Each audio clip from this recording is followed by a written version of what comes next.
Every year, millions of people from all over the world gather around the shrine of the third Shia Imam. The number of the participants last year was over 20 million people. 20 million people walking over 100 kilometers in the unbearable coldness of the desert. Children, women, the elderly, and even the disabled ones. There must be a mystery behind this enthusiasm. Who is the one whose shrine is so loved after 1,400 years? What motivates people to do so? The situation in the Islamic world was such that the wrong in an Islamic disguise was ruling over the country and the people. There has always been right and wrong, but you see wars when the wrong wants the right to conform. Now this has happened and the right needs to make a decision. Hussein ibn Ali had only two options. The first was to turn a blind eye to the historical deviation like others and to ignore the wrong and conform to the distorted Islam. Second was to reject the wrong at any cost and expose this deviation for the rest of the time. Hussein ibn Ali went for the second option.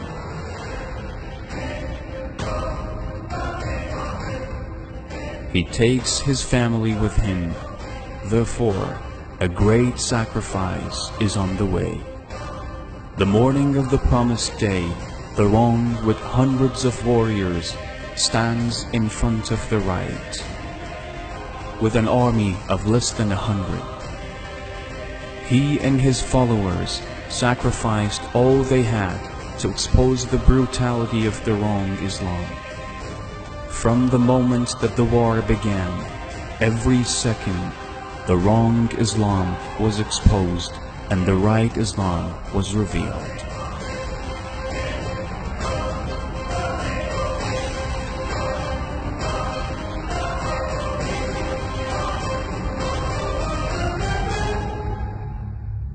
They blocked the water on Hussein and his children. When he asked for water for his 6-month-old infant, they responded with a sharp arrow. He asked them for a prayer's break. They attacked his warriors while praying. The water-bearer of his army was thirsty until the last moment. He sent his own son before others for fighting. His companions and fighters were killed one by one until Hussein was left alone. His oppressed voice has echoed throughout history when he called, "Is there anyone to help me? Is there anyone to help me?"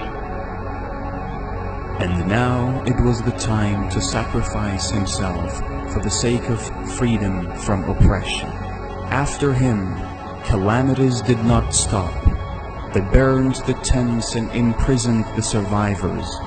This was just a portion of what Imam Hussein, had to bear to reveal the truth and astonished the world.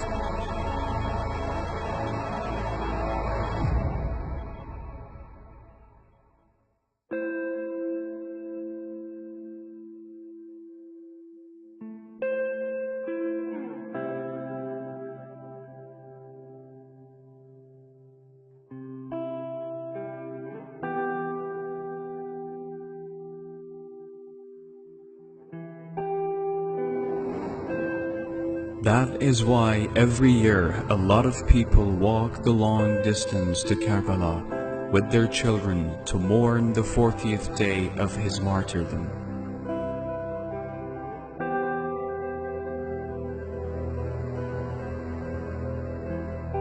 And that was what Hussein went through in order to revive the truth. Had this not happened, history would have lost the last path to salvation. One may wonder why non-Muslims joined the 20 million man march for paying tribute to the reviver of the true Islam.